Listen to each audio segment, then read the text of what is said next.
अस्सलाम वालेकुम ख़वातीनो हज़रात, मैं हूं आज़िब और आप हमारा यूट्यूब चैनल देख रहे हैं हक बात। ख़वातीनो हज़रात, अमेरिका ने इजाज़त दी थी हमारी इस गवर्नमेंट को, ये जो इम्पोर्टेड गवर्नमेंट आई थी, इसको एक इजाज़त दी थी कि आप जाके रूस से सस्ता तेल ले सकते हैं। ख़वातीनो हज़रात, आज से 4 महीने 5 महीने पहले तक ये रोना रोते रहे हैं कि इमरान खान साहब ने ना ही कोई मुआहिदा किया, ना ही कोई बात हुई। ऐसी कोई बात रशिया के साथ हुई नहीं तेल के मामले पे।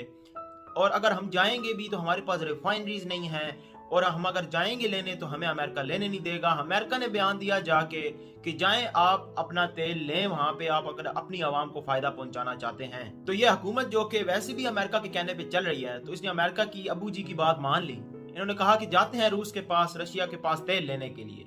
तो जब रशिया के पास तेल लेने के लिए गए मुसद्दिक मलिक साहब, 3 दिन का उनका दौरा था, उस दौरे में जब वो गए और उनको बोला कि हमें 40% पे या 30% पे जो आपने ऑफर की थी तेल की, वो अगर आप हमें दे दें तो आपकी बड़ी मेहरबानी होगी, वैसे तो हम मांगने नहीं आए। उन्होंने बोला कि हमारे पास जब आपको ऑफर की थी तब तो आपने लिया नहीं, और अब आप सस्ता तेल लेने के लिए आ गए। जब अमेरिका ने आपको कहा है तब आप लेने के लिए आए। यानी जब मुश्किल वक्त था रशिया के ऊपर, जब उसके साथ खड़ा होने का वक्त था, उस वक्त जब आप जाके इमरान खान साहब खड़े हुए, तो हमारी इस्टेब्लिशमेंट, हमारी पूरी की पूरी जो ये हुकूमत, जब नई हुकूमत आई, ये पूरी की पूरी वहां से पीछे हट गई जब उनके साथ खड़े होने का वक्त था। तो अब रशिया हमें कैसे सपोर्ट करता है, हमें कैसे तेल देगा? अब ये अंदाजा लगाए ना कि रशिया, इंडिया जो कि क्वाड का मेंबर है और एलाई, स्ट्रेटेजिक एलाई है अमेरिका का, वो सस्ता तेल ले रहा है रूस से। सऊदी अरब जैसा मुल्क जो खुद मैस प्रोडक्शन है उसकी तेल की, इतनी बड़ी प्रोडक्शन वो करता है तेल की खुद, यानी तेल बाहर मुल्क दूसरे मुल्कों को भी बेचता है, उसने रूस से सस्ता तेल लिया। श्रीलंका जैसा डिफॉल्ट कर गया मुल्क, उसने रूस से सस्ता तेल ले लिया। तो पाकिस्तान नहीं ले सकता था क्या? पाकिस्तान ले सकता था, लेकिन रशिया और दे भी सकता था। कौंसल जनरल से सवाल किया गया था कि क्या पाकिस्तान में, क्या इमरान खान साहब और पुतिन के दरमियान कोई तेल के हवाले से बातचीत हुई थी? तो उन्होंने बोला था कि बातचीत अभी मुझे नहीं पता कि हुई है कि नहीं हुई है, लेकिन बातचीत हुई है, शुरू हुई है, लेकिन उसको बढ़ाया आगे कैसे जाएगा? जब आप आएंगे, आप बिडिंग के में हिस्सा लेंगे, आप हमारे साथ बातचीत करेंगे, आप जब तल्लुकात आगे बढ़ेंगे तो बात होगी। ये कहते हैं डॉक्यूमेंट कहां पे है? इमरान खान साहब ने बाकायदा फेस टू फेस पुतिन के साथ बात की थी, डॉक्यूमेंट के तौर पे बात नहीं की थी। पुतिन के साथ बात की थी कि हमें तेल चाहिए, हमारी आवाम देखें, वो अगर आप जंग छेड़ देते हैं, तेल की कीमतें बढ़ेंगी, पहले ही ज्यादा बढ़ रही हैं, हमारी महंगाई होगी। उसने पुतिन को गाइड किया, समझाया, एक किस्म का पूरी की पूरी प्रेजेंटेशन बताई, दी उनको। पुतिन एग्री हो गया था उस बात पे। तब उन्होंने बोला कि आप हमसे तेल लें 30%, और तब वो उनको देने की जरूरत भी थी। अब तो वो नहीं देंगे, अभी तो वो अपने पैरों पे दोबारा खड़े हो गए हैं।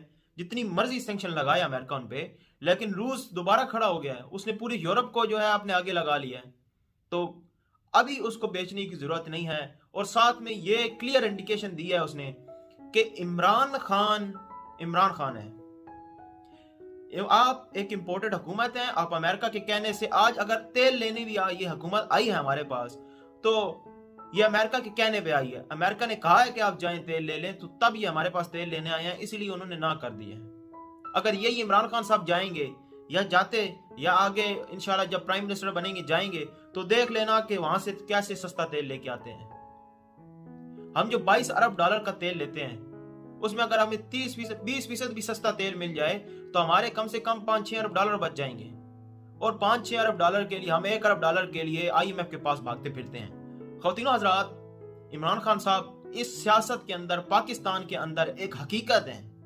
ये जो लोग समझते हैं कि ये कुछ भी नहीं है, ये एक पार्टी है छोटी सी, इसके अंदर कुछ भी नहीं, कुछ बड़ा नहीं है, ये जनूनी किस्म के कुछ फॉलोअर्स हैं, कुछ वर्कर्स हैं, और बस नाच गाना चलता है इस पार्टी का।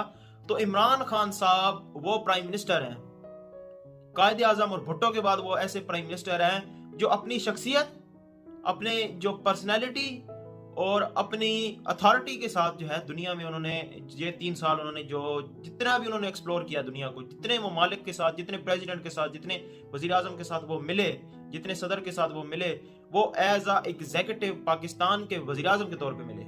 शहबाज शरीफ कहते हैं कि मेरे साथ बैठा हुआ था, हंस रहा था पुतिन। आपको समझ लग गई होगी कि हमारे कैसे ताल्लुकात हैं।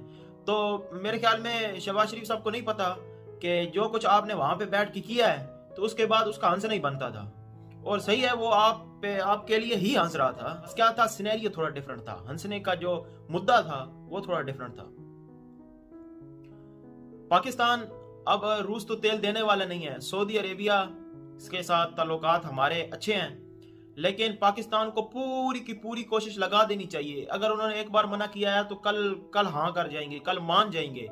हमें रशिया से तेल लेना चाहिए, लेकिन ये याद रखना चाहिए, पाकिस्तानी अवाम ये याद रखना चाहिए कि ये गवर्नमेंट तब उनके पास गई है जब इनको अमेरिका ने इंडिकेशन दी है कि आप जाएं, आप तेल खरीद सकते हैं रशिया से।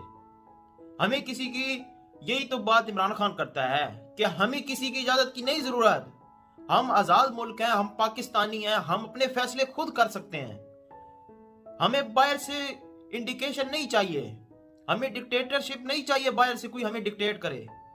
इसी बात पे तो इमरान खान साहब का रोना है, यही बात पे तो इमरान खान साहब लड़ रहे हैं, और इसी बात की वजह से तो पूरी की पूरी स्टैब्लिशमेंट और ये 13 की 13 जमातें उनके खिलाफ हो गई कि आपने हमारे माई बाप को छेड़ कैसे दिया, हमारे माई बाप को आपने कैसे छेड़ दिया। आप जैसे जा रहे थे सेम पेज के ऊपर, आप चले जाते। ख़वातीनो हज़रात, इमरान खान साहब इंशाल्लाह आएंगे तो ये तेल की डील भी इंशाल्लाह फाइनल हो जाएगी। अपने अपने दोस्तों रिश्तेदारों का ख्याल रखिएगा। इंशाल्लाह मिलेंगे अगली वीडियो में, तब तक के लिए अल्लाह हाफिज़।